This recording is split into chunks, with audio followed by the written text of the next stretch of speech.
የሚለበለበው መርዝ የበላች አይጥ ለካ እግዚአብሔር እንደዚህ ሳይዘገይ ሳይቆይ መልስን ይሰጣል ለካ። በቃ የሚይዘው የሚጨብጠው ነው ያጣውና በጣም ነው የደነገጠው። የሚውጠው ነገር የሚገባበት ቀዳዳ ነው ያጣው።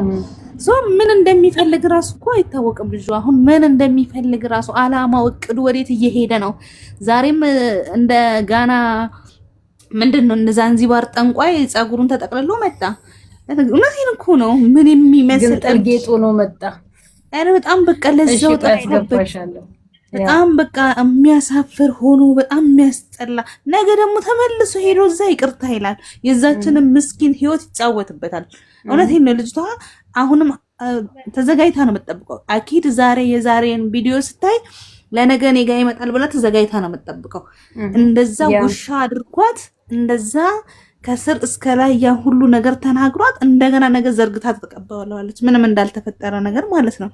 እሱ ግን እኔ ጤነኛ ራሱ አይመስለኝም። የእውነት ኖርማል አይደለም። የሆነማ ያሰበው የሆነ ሴቶችን መበቀልና ሴቶችን ለመጣል ያለው ነገር በጣም እንዲህ ነው ወይ ተመካከር ነው እንደዚህ ነው ወይ እንዴ? ፍቅር ትንሿ ልጅ እንኳን ለሱ ማትመጥ ነው። ትንሽ ትላንትና የተወለደችው በዚህ ልክ ስለ ሩታ ህመም እንዲሁም ከሩታ ይልቅ እኮ ፍቅር ተናገረችው። አንተ እኮ ትክክል አይደለም የምትሰራው ብላ ተናገረች። ትክክል አይደለም የሚሰራው እሱ ያጠፋውን ጥፋት እሱ አንድ ጥፋት አጠፋች ወይ ሁለት ጥፋት አጠፋች ተብሎ ያ ሁሉ የሱ አመቱን ሙሉ ሲያስለቅሳት የነበረውን ነገር እንደምንም ነው የቆጠረው። እንደምንም ማለት ነው። ጭራሽ እሱ ተበዳይ ሆኖ ጭራሽ ደግሞ አንቺም ሄርሜላ ላይ ድራማ እየሰራሽ ነው ብሎ አለ። ይሄ ምን ማለት ነው? ይሄ ጤንነት ነው ብላችሁ ታስባላችሁ? በቀል አይደለም እሱ እየያዘ ያለው የሱን ጥፋት ሩታ ላይ ነው እያደረገ ያለው። እንደገና የሩታን ሶት ደግሞ ሄርሜላንም እኮ ወዷት አይደለም እየተበቀላት ነው የሚመስለኝ ያለው። አይምሮ ትክክል አይደለም ልጁ። ተንገበገበ እኮ እንዴት ታረጊኛለሽ? አንቺ የሌለብሽን ውሸት ይሄ እኮ ውሸት አይደለም። የሚያውቀው ያወቀ አምኜሽ እንዴት ትክጅኛለሽ? አንቺ ከመቼ ወዲህ ነው መዋሸት የጀመርሽው? ከመቼ ወዲህ ነው እንደዚህ መሆን የጀመርሽው? እና የውሸት ተባባሪ መሆን አለባት። እሷ ሴት ናት፣ ወልዳለች። ህመሟን የሩታን ተረድታታለች። በእርግዝና ሰዓት፣ በወሊድ ሰዓት ያለውን ቁስል ታውቀዋለች። አንተ እኮ ዛሬ ምርጫህን ማስተካከል አለብህ። ለአንተ የምትሆነ ሩታ ናት። ያን ሁሉ በደልና ኃጢአትህን ይቅር ብላክ ዛሬ እድል ሰጥታለች። አብራ መቀጠል አለብህ ስትለው የሚወጣው ነገር ገደል ገባ። ይሄንን የሚለው ሰው ነበር ያጣው። ገብቶሻል? ይሄንን ስትለው ደነገጠ። በቃ አልጠበቀም። ምን ውስጥ ይግባ? መሬት ተሰንጥቃ ብትውጣው በጣም ደስተኛ ነበረ። ምክንያቱም የሆነ ጊዜ ላይ ሩታ ሁል ጊዜ የሚላት ምንድነው? ሸውዳኛለች። ዛሬ ደግሞ ለሁለት ይሄንን ሲያደርጉት ሰው ትንሽ የሚለውን እንኳን ሰበር ብሎ ጸጥ አይልም። ሰማይና ምድር ተሰንጥቀው ቢውጣው ለምን ነውር ነው የሰራው የሚለው ጠፋው። ጭራሽ ደግሞ ዛሬ ማስተላለፍ በዚህ ጭንቅ ውስጥ ሆኖ እንኳን አንቺን በሄርሜላ ላይ ድራማ ነው ወይ ሰራሹ? ለነገ እሷን እያዘጋጃት እኮ ነው። ገብቶሻል? ለነገ ሄርሜላ ቃልዬ ቆየሁልሽ እዚህ ጋር ቃልዬ። አሁን ፍቅር በመጣች ሰዓት ሩታ ከአንዴም ሁለቴ ቻንስ እኮ ሰጥተዋለች አይደለ? አዎ ፍቅር ትቅርብክ። ለአንተ ፍቅር ያላት ሄርሜላ ናት፣ የምታስብልህ የምትጨነቅልህ ሄርሜላ ናት ብላ ከአንዴም ሁለቴ ብለዋለች። እኔ ሄርሜላ እንደው ልታፈቅረው ትችላለች፣ እግዚአብሔርን ነው የምልሽ፣ ልታፈቅረው ትችላለች። ግን ነገ ቢሄድ እንኳን በአንዴው ባትቀበለው ይጠቅመኛል ካለች እኔ እንኳን ሄርሜላ ክርስቶስን ነው የምልሽ፣ እንኳን ሄርሜላ አይደለም ሩታ ከዚህ በኋላ ይሄ ነገር ትክክለኛ ከሆነ እኛ ድራማ ነው የምንለው። ትክክለኛ ከሆነ አብርሃም መጥቶ አይጠቅማትም፣ ሄዶ አይጎዳትም። ለኔ እኛም እያልን ያለነው አሁን ሰው ያልተረዳን ሩታ ጠቅልላ ልጇን ይዛ መቀመጥ አለባት። አብርሃም ከዚህ በኋላ ሰው አይሆንም ነው እያልን ያለነው። ዘመድ አይሆንም። በቃ እሱ ከዚህ በኋላ ህይወት አይሆንም፣ ትዳር አይሆንም። እሱ ህይወቷን ለማበላሸት እንጂ ማንም ሴት ጋር ከዚህ በኋላ ቢሄድ ለማንም ሴት ፍቅር ኖሮት ተከብሮ በትዳር ይኖራል? አበደን አይኖርም። ምክንያቱም እሱ በቀል ነው የያዘው። የእሱ ጥፋት ሳይሆን የታየው የሩታ ጥፋት ነው። ሩታ እንደበደለችው ነው የሚያስበው። እሱ በቁሟ እንደገደላት እንደቀበራት፣ ኢቭን የልጁን እንኳን ሳይኮሎጂ ነገ ልጄ ምን ሊሆን እናንተ ቀለል አድርገን ነው እንጂ ያሰብነው ነገ ልጁ እኮ አባትየው ሊገድለው ይችላል። ለምን እኔን እናቴን አሰቃይተህናል ብሎ ብዙ ልጆች አባታቸው የሚገሉት እናታቸውን የሚገሉት በምንድን ነው? በበቀል ተነሳስቶ ነው። ምክንያቱም እናቱን ሃይሆኑ ነው ያደረጋት። ለልጁ ክብር አልሰጠም፣ ለልጁ ቦታ አልሰጠም። እሱ የሴት ጭራ ተከትሎ ነው እየሄደ ያለው። ነገ ይሄ ልጅ ብዙ ነገር የሴጣን ጆሮ ይደፈን አያደርግበት ታዳጊ ነው። እሱም ቢሆን ማስተዋልን ይስጠው። ይሄንን የሴጣን ጭንቅላቱ ላይ ሴጣን የሚጫወትበትን ቁማር የሚጫወትበትን ሴጣን ከላዩ ላይ እግዚአብሔር ያንሳለት እንጂ እሱ እያደረገ ያለው ትውልድን መግደል፣ ትውልድን ማጥፋት። እንደገና ነገ ልጁ ከሌላ ሰው አይደለም ልጁ ሊበቀለው ይችላል። ገብቶሻል? ልጁ ላይ የገዛ ልጁ ከእርግዝና ጀምሮ ምን ያህል ዋጋ እንደከፈለች ሲያቀና በቃ እናቱ ላይ የገዛ ልጁን መፍራት አለበት። ገብቶሻል? የፈለገ ቢያለብሰው የፈለገ ነገር ቢሆን ይሄንን መቋቋም የሚችል ልጅ የለም። የአሁን ልጅ በጣም ከባድ ናቸው። ሳያድጉ ነው የሚያድጉት። አይምሯቸው በጣም ሀይ ነው። ይሄንን መቋቋም ነገ ጓደኞች ይኖሩታል፣ ነገ ፍቅረኛ ትኖረዋለች፣ ነገ ጓደኞች ፍሬንዶች በትምህርት ቤት ያንተ አባት እኮ ይሄ ነው። ይሄን የሚቋቋም ልጅ የለም። የዘመኑ ልጅ በጣም ከባድ ነው። ሊሞራቸው በጣም ከባድ ነው። እኛ የምናስበው ሴት ትበቀለ እዛም አይደለም። እኔ የምፈራለት ለልጁ ነው። ለልጁ ትልቅ ተጋድሎ እያደረገበት ነው ያለው። ልጁ ሰው እንዳይሆን እያደረገው ነው። የማያድግ ነው መሰለኝ የመሰለው፣ እንዲሁ የሚቀር ነው መሰለኝ የመሰለው። ስለዚህ እሱ ልጁን ራሱ እየተበቀለው ነው። እኔ ልጁን ራሱ አባቴ ፈልጎኛል ወይ እስከ ማለት ድረስ ይደርሳል እኮ። ፈልጎኝ ነው የወለደኝ ወይስ ሳይፈልገኝ ነው የወለደኝ? ይሄ ሁሉ እናቴ ላይ የሚደረገው ነገር። ምክንያቱም ሩታ ይሄንን ሁሉ የሚያስደርግ በደል አልበደለችም። እሷ የእሱን ልጅ ተሸክማ ቤቷ ሴት አምጥቶ የእሱን ልጅ ተሸክማ ከሴት ጋር ሲሽከረከር ፍትሃዊ ብትለው ይገርመዋል እንዴ? አንዳንዷ ሴት እኮ አንገት ቆርጣ ትሄዳለች እኮ። የብዙ ወንዶች ብልት ተቆርጧል እኮ። የብዙ አባቶች ነፍስ አልፏል እኮ። ለምን ገና ባልሆነ በጥርጣሬ እንኳን ብዙ እናቶች ባሎቻቸውን ገለው ቀብረዋል እኮ። ብዙ እናቶች የወንዶቹን ብልት ቆርጧል። ሰው ለምንድን ነው የሆነው? ይሄንን መቋቋም የምትችል ሴት የለችም። እኔስ ብሆን የሚለውን ነገር ነው ማሰብ ያለብን። እሱ እንደዚህ ቅልል አድርጎ ያቀለለው ነገር ነገ በህይወቱ ላይ ለእሱም ብቻ ሳይሆን ለእህት ለወንድሞቹ ትልቅ በቀል ሊመጣ ይችላል። ይሄ ልጅ ነገ ያድጋል እኮ። አመት አይደለም የሚፈጅበት፣ ወንድ ልጅ ነው። አመታት አይደለም የሚጠብቀው። ብቅ ካለ ለሱ ዋጋ ያስከፍለዋል። ይሄንን ግን ማሰብ አቅቶታል። የእምባ ኢሞጂ አትላኩ ፕሊዝ። ለምንድን ነው የእምባ ኢሞጂ የምትልኩት? ምንድነው ደግሞ አይዲያ ብትወስድ ምን አለበት? ሩታ በእናትሽ ቁራጭ ውስጥ አኮላሽፊው። ቆይ በእናትሽ ቆይ አንዴ። የእምባ ኢሞጂ የምትልኩ ፕሊዝ ኢሞጂ አትላኩ እሺ። ይዘጋብኛል። ምን ሆነ? ዛሬማ መሳቅ ነው ያለባችሁ። ለምንድን ነው ሩታ ይዞሽ የምትለው? ዛሬ እኮ ታሪክ ነው የሰራችሁ። ማንነቱን ያደረጋችሁ ለምን ለቅሶ ነው?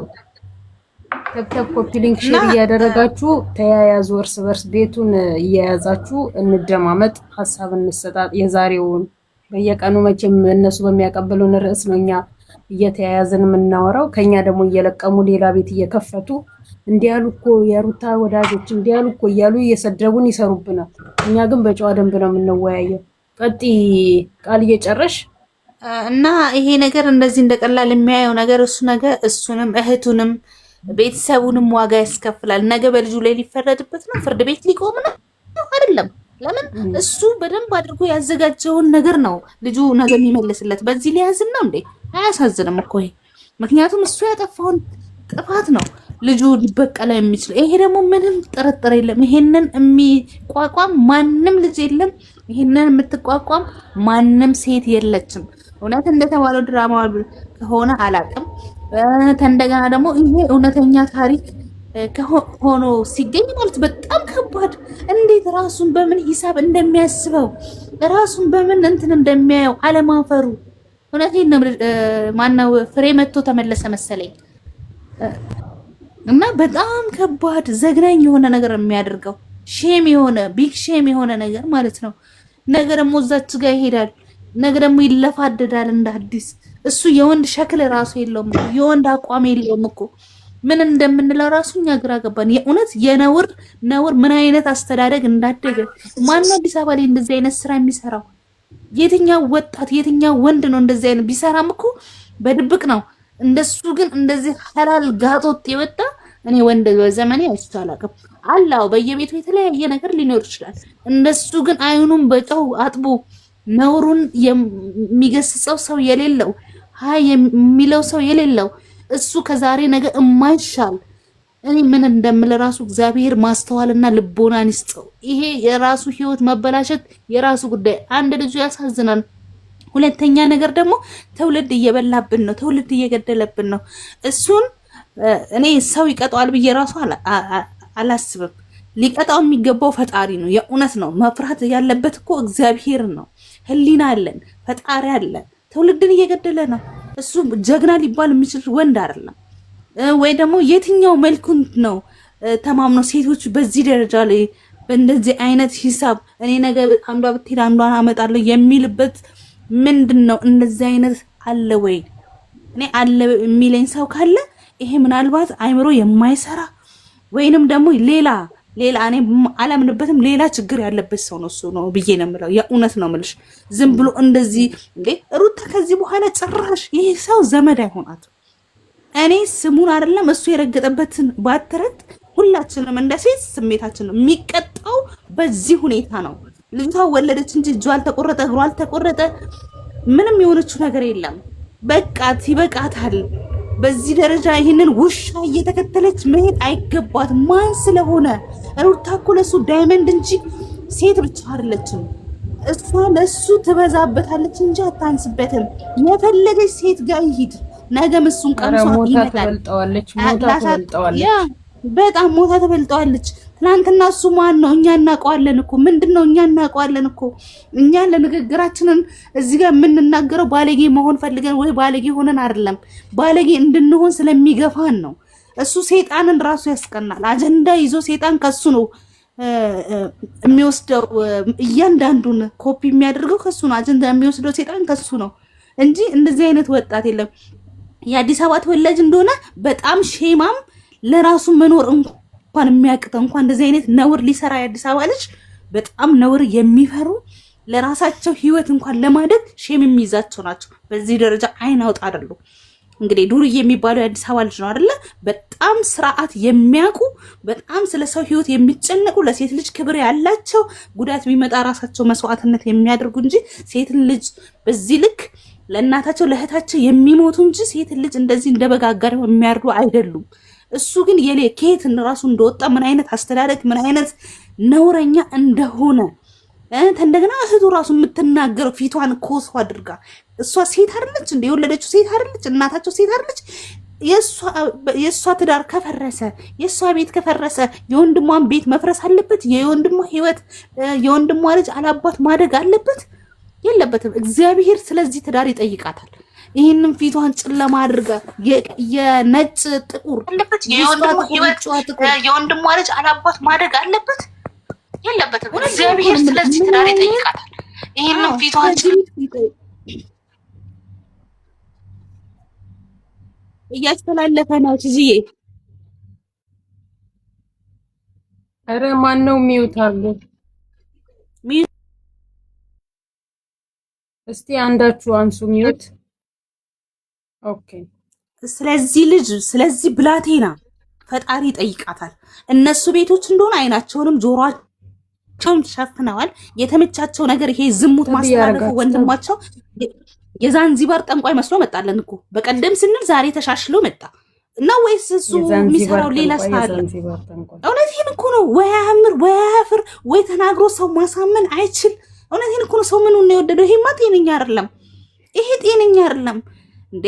እነሱ ሃይማኖት ባይዞ እሱ ንግግር ስለማይችል ነው ሴቶችን የሚያጋፍጠው። ልንገርሽ ብዬ ነው ንግግር አይችልም። ለዛ ነው በሴቶች የሚደበቀው። ወንድ ደግሞ በሴት ስር ተደብቆ እንደዚህ ሲያርግ አይናቀም። እውነቴን ነው የምልሽ። ፍቅር ትናንትና እንደዛ ስንንገበግብባት የነበረችው ልጅ ዛሬ የሰጠችው መልስ አንጀት ለሱ እንኳን መልስ አጣ። አንተ አመቱን ሁሉ የፍቅር ንግግር እውነት ለመናገር በዛሬው የፍቅር ርዕስ ውስጥ ንግግሯ በሳል ሰው አንተ ወደ ራስ ተመለስ፣ ጤነኛ አይደለህም። ከመቼ ጀምሮ ነው እንደዚህ የሆንከው? እንዴት ነው እንደዚህ አይነት ጨዋታ? እሷን በመሆኗ ነው እኮ እንደ እናት ይሰማኛል። ከእርግዝና ጀምሮ እስካሁን ድረስ እንዳሰቃያት ነው ያለው። በቃ አንዱን ለይ። ለሷም እኮ ብሏታል። ማንን መለየት እንግዲህ አስቢ። ሁለቱንም ይፈልጋል። በሁለቱም ልብ መጫወት፣ በሁለቱም ቁማር መጫወት ይፈልጋል። ሁለቱም ሴቶች መቁረጥ አይችሉም፣ ከሱ መራቅ አይችሉም። ከሁለቱም ጋር ግን መኖር ይችላል። አለቀ። እሱ ሁለቱንም መጫወት ነው የሚፈልገው። ገባሽ? ሁለቱም ላይ መበቀል ነው የሚፈልገው። እንግዲህ ሴቶቹ ልባቸውን ክፍት አድርገው ለበቀል ተዘጋጁ። በቀል ነው የፈለገው። ልጅቷን እድሜዋን ማሳጠር ነው የፈለገው። ሊገላት ነው እንደፈለገው። እኔ እኮ አልገባኝም። እውነት ነው ምንድን ነው እየፈለገው? ነገ ደግሞ እዛችኛዋ ጋር ይሄዳል። ምንም እንዳላደረገ፣ ምንም እንዳልተፈጠረ፣ ምንም እንዳልሆነ እጇን ዘርግታ ክንፏን ዘርግታ መሀል እጁ ላይ ትገባለች። ከዛስ ህይወቷን ቁማር ይጫወትባታል። እሱ የሚፈልገው ወይ እሱ ጀግንነት ይምሰለው፣ ጀብድ ይምሰለው። ሰው እኮ ወንድ አገር ድንበሩን ነው የሚያስከብረው፣ እህት ወንድሙን ነው የሚያስከብረው፣ ያለበትን የአገር ሁኔታ ነው የሚያስከብረው፣ ደሙን አፍሷ አጥንቱን። እሱ ይሄንን መላ ቅዱሱን አንዴ ጸጉሩን ወደ ላይ አንዴ ወደ ታች እያደረገ የሚያስጠብቀው የሴቶችን ጭን እንዴ ቃል ቲጂ አይታችሁታላ? እነሱ በገዙት አበባ ላይ እሱ ገዝቼ ያለው እንኳን ሳይል ምንም አልተቀየምኩም ብላ ዘላ ስታቅፈው ሰዎች ልጅ የትም ተኝቶ የትም ቢመጣ ሰው ትቀበለዋለች። ሰላም አለይኩም። ሄርሜላን የምትደግፏት ሄርሜላ ምከሯት። እግዚአብሔር ይመስገን ሰላም ነው። ሄርሜላን የሚደግፏት ነገር የለም። እኛ ለመናገር አንዴ ለሄርሜላ እኔ ራሴ መልእክት ላስተላልፍላት። እውነት ሄርሜላ በእድሜሽ በጊዜሽ በውበትሽ ባትራገጭበት እንኳን አብርሃም ሞቷን የምትበልጪው ሞተሽ ነው የምትበልጪው። በጣም ቆንጆ ነሽ። ምንም የሚጎልሽ ምንም የሚያንስሽ ነገር የለም። ግን ይሄ ለሃጫም ሲሄድ እየተከተልሽ ሲመጣ እያለቀሽ እንደ እባብ የምትጠመጠሚበት አስነክቶሽ ከሆነ ተናገሪ። ከዛ በዘለለ ግን ሄርሜላ ለአብርሃም የምትገባ ሴትም አይደለችም። የምትገባ ሴትም አይደለችም። የመጀመሪያዋም አይደለም የመጨረሻዋም ሊሆን አይችልም። ሴት ናት። ህይወት ይቀጥላል። ህይወት ቆማ አትቀርም። እንደ እቃ ቆመሽ እንዳቀሪ። ልጅ አልወለድኩም ብለሻል። ልጅ ካልወለድሽ በእድሜሽ ተጫውችበት፣ በእድሜሽ ላይፍሽን ይበት። ይሄንን እሱ አንዴ ሴት አንዴ ወንድ እየሆነ 30 ጉንጭ እያረፈበት 30 ጭን እየተቀመጠበት እየመጣ ላንቺ አይጠቅምሽም። ቁጭ ብለሽ ጊዜሽን አታባክኝ። መውጣት ካለብሽ ውጪ፣ ወደዛ ራስሽን ሪላክስ አድርጊና ኑሪ። ከተማዋ ወላድ በድባብ ትይዝ። ቆንጆ ቆንጆ ውብ የሆኑ ከተማ ውስጥ ወንዶች አሉ። ከተማ ውስጥ እየኖርሽ አይደለ? ገጠርሽን ትተሽ መተሽ ከተማ ኖርሽ። ውበታችሁን ወይ በአግባቡ አልተጠቀማችሁበት ወይ ጥሩ ነገር አልሰራችሁበት። እንደ እንትን አንቺም ማርታንም ተመልከቷል። እንደ ተንዘላዘሉ ቆንጆ ሆነው ውብ ሆነው ስራቸው ግን የበከተ ውብ ሆነው ምንም ሳያንሳቸው ቆንጆዎች ሆነው ግን ሂዱልኝ አልፈልግም የሚላቸው ወንድ ላይ እንደ ሙጫ እየተጣበቁ አልፈልግሽም ካለሽ አንድ ወንድ ልጅ አልፈልግሽም ነው። ውጪ ከህይወቱ። ምን ጎንዶሽ? ምን አንሶሽ? ገንዘብ ነው ሰርተሽ ታመጫለሽ። ወንድ እንደሆነ ሞልቷል። በየሆቴሉ ብትገቢ የሚያማምሩ ዘግባ የመሳሰሉ ወንዶች አሉ። ደረታቸው ሰፊ ስታያቸው የሚያዝረከርኩሽ ዋው ብለሽ ምትቀሪ። ይሄ ሲያዩት ዋው አይደለም አፍ የሚያዘጋ እንትን እኮ ነው አብርሃም ማለት። ለሱ ቅንጣት ታክል የጥፍር ቆሻሻ ታክል የውስጥ እግርሽን ረግጠሽ ለፊ። አይ መዝረክረክ ነው እውነት ለመናገር። ሌሎቹ ወንዶችን ማሰደብ፣ ሌላ ወንድ ከተማ ውስጥ የለም ወይ ለማስባል ካልሆነ በስተቀር አብርሃም ለሄርሜላ ጠቅሟት ወይ የሚጠቅማትም አይደለም። በጥቅማ ጥቅምም እየሸወደችው ራሷን ጊዜዋን አትፍጅ። ልጅ ትውለድ። መቼም እርግጠኛ ነኝ ከሄርሜላ ከሩታና ከፍቅር ታላቅ እንጂ ከሩታና ከፍቅር ታናሽ አይደለችም ሄርሜላ ማለት። የሁለቱም ታላቅ ናት። የሰው ልጅ እንደዚሁ አይታችሁ ትገምቱታላችሁ። ስለዚህ ሄርሜላ ለራሷ ብትኖር አለቀ። ካሁን በኋላ እየተግማማ ቢመጣባት አብራ እሺ ልትለው ነው። ዛሬ ከሩታ ጋርና ከፍቅር ጋር ያደረገውን አይታ በቃ እኔ ያው ላይ እነሱ ተጫወቱብህ፣ እኔ እኮ አልጫወትብህም፣ እኔ እኮ በጣም ነው የምወድህ እኔ ብላ ትልፈሰፈስበታለች። እንደ ሴት ልጅ ቆረጥ ስትሆን ነው። እንደ ሴት ራሷን ስታስከብር ነው። ስትፈለግ ነው ሴት ልጅ የምታምረውም ሁሉ ነገሯ። መልክ ስትፈለጊ ነው ከመልክሽ ጋር የምትሄጁ። አለባበስ ትርጉም የለውም። ወንድን እንደ ውሻ እየተከተልሽ እባክን ሰሪያ እንደያዘው ውሻ እየተከተልሽ እሱ አልፈልግሽም እያለሽ እየተከተልሽ ስትሄጂ ሴትነትሽን ማስናቅ፣ ማሰደብ፣ ማስረገጥ ነው። ሌሎች ሴቶች በአንቺ ውስጥ ራሳቸውን እንዲጠሉ ነው እያደረግሽ ያለሽው። እመኚ፣ ወደሽም ጠላሽም ቆመሻት እንዳትቀሪ። ወይ ደግሞ ሴት ሌላ ሴት ጓደኛ አድርገሽ ከሌላ ሴት ጋር ሪሌሽን እንዳትጀምሪ። እኔ እንዲህ አይነት ሴቶችን በዛ ውስጥ ነው መስላቸው። ጂጂ በጣም ስለሚያስጠላ ጂጂ ከይቅርታ ጋር ኢትዮጵያ ውስጥ የኢትዮጵያ ቲክቶከሮች ወይም የኢትዮጵያ ሶሻል ሚዲያ ተጠቃሚ ህፃኑ ልጅ ተቀጥፏል፣ ተገሏል እየተባለ ይወራል። እስቲ ምን የሰማችሁ ነገር አለ? ትክክል ነው ይሄ ነገር? የቱ? እሱ አይደለም፣ ዝም ብለው ፎቶ ለጠፉ እንጂ ልጁ እሱ አይደለም። የቱ ልጅ ነው? መደረግ ተደርጓል። ግን በዛ ዜና ላይ ፎቶ ለጠፉ። እንትና ይሄ ማን ነው? መንሱር ነው፣ መንሱር የሚባለው ልጅ። አረ እነዚህ ባለጌዎች ናቸው። መንሱር የ7 ዓመቱ ልጅ። እኛም እኮ ተገለናል። ሌላ ልጅ እንደዛ ተደርጓል። ትክክል ነው። ዜና ላይ በጣም የደነገጥኩት ሳያድግ ካላባት ነው ያሳደገችው ያን ልጅ ና አይደለም። እሱ ቢሆን ሚዲያው ማለት ምን ሆነ እንጂ የሆነ ተቆራርጦ ተገደለ ምናምን ብሎ የሆነ ልጅ ያወራል። የእሱን ፎቶ ለጥፈው አመጡት። ሂጂዬ እንዴት ዋላችሁ? ደህና ናችሁ ወይ? እግዚአብሔር ደህና ነን። እንግዲህ ውዶቼ፣ የኔ ማሮች፣ የኔ ውዶች መጠያየቅ ያለ ነው። በጣም የሚያሳዝን ነው። ሀገራችን መቼም እንግዲህ መጀመሪያ ሀገራችንን አማን ያድርግልን። እውነት ቢሆን ዶንኪ ቲዩብ ነው የመጀመሪያ ፖስታችሁ። እነዚህ በሰው ነፍስ የሚቀልዱ ደደቦች ናቸው። ግን አይገባኝም ተብሎ ማለት ምንድን ነው? እኔ ገና እንዳየሁትኝ ነው አይቼ ባላየ እኔ ምን እንደሆነ አላውቅም። በቃ ፌስቡክ የስር ሼር ይደረግልኛል።